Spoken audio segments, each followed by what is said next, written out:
How was it working for Buster? It was With interesting. Buster, I'll say for It was interesting because it was like it was different for him and it was different for me because you know Excuse me. I didn't have he didn't have the experience of working with producers that work the way that I work, who's more hands on and more involved as far as It was used to beat makers. yeah. So he wasn't used to cast that was giving direction and vocal arranging and stuff like that. You know what I mean? So How did he react to it? I think everyone that I deal with at first reacts to it weird. Yes. But once they see the magic, for him it was he came into a studio session and he saw all of this gear rented and he was like, "Yo, man, who's gonna pay for all of this, son?" And I was like, "This is my normal setup, bro. That you hear that sound? That sound won't sound like that if you take this down." Like what we do to our music was special. It wasn't just running all of our audio through some boards and EQing it.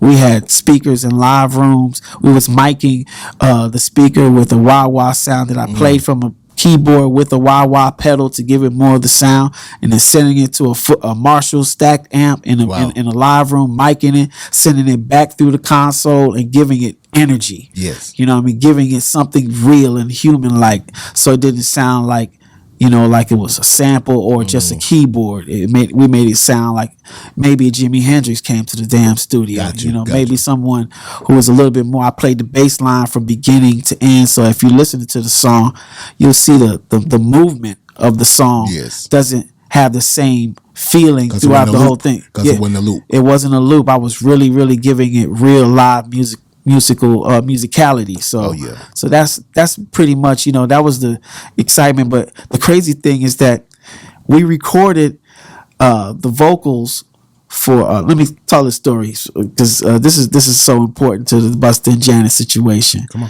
on.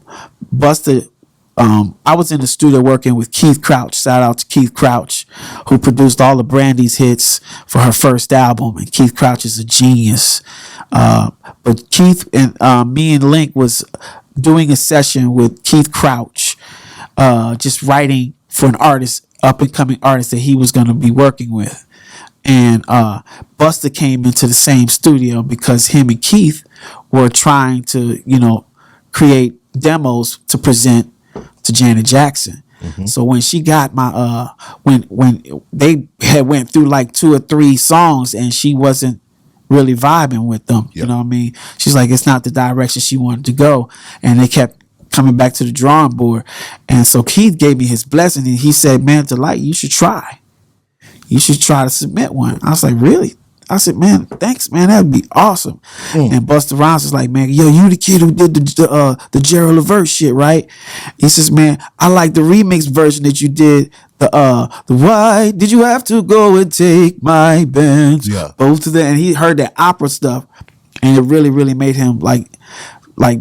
Like, damn, that's hip hop. That's different. It's R&B, but it's just different. Do you have something? I said, "I do. I got something I think would be dope." And I had this beat that I started towards the tail end of recording Silk's album. And so it was during that recording that I said, I'm just gonna save this beat. And then I loaded up the skeleton, and then I started adding all the goodies. And Busta saw me literally build the track from beginning to end, play the instruments, and he was just mesmerized by that process.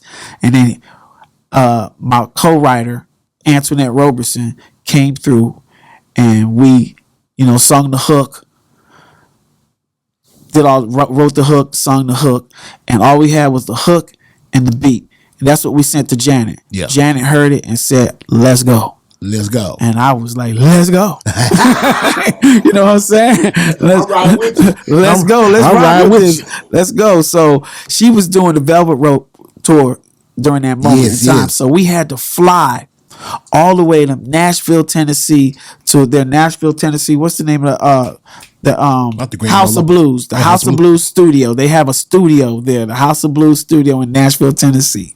We flew down there, me, Busta Rhymes, and Zinga Stewart, his manager, Mona Scott, we all flew down there together, man, and my Ben Arundel, my engineer, and we recorded Janet Jackson in person. I produced her vocals and everything, and Busta still hadn't came up with what he was gonna put on the song, so he still didn't know at that point. How do I rhyme on this? You know, what am I gonna do on this? You know, so because it was what was received. Normal, yeah. What was received was just the track and the chorus. That's what she heard. Yeah. That's what sold her. Like, you know, whatever he put on this, I know it's gonna be hot. But this part is already super fire. So we went back and I told him, I says, man, use your same flow, Bus. Just I said, that's you. But now you just got to do it on this kind of beat. Yeah. Do it on this. It sounded great on that. And he took it and he ran with it. You know what I mean? It's like I had to reintroduce his cadence to him because he didn't know. He was overthinking it, wasn't he? Well, you know, because that's not, if you're listening to just the music, that's not a normal tempo, a normal swing, a normal, 1, 2, 3, 4. Yes. That's all over, spoon, spoon, boom, boom. Yeah.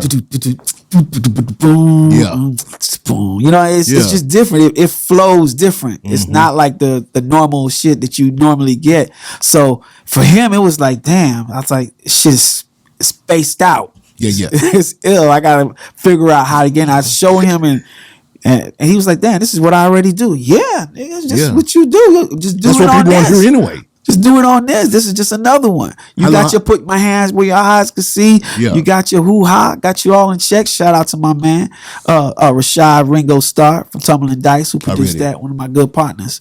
How long did it take you to make that track? Man, literally maybe like 30 minutes. 30 minutes. And sometimes they come like that, and sometimes they don't. Yeah. It's your girl Jazzy K with Super Tight TV. We want to thank everyone that's been watching.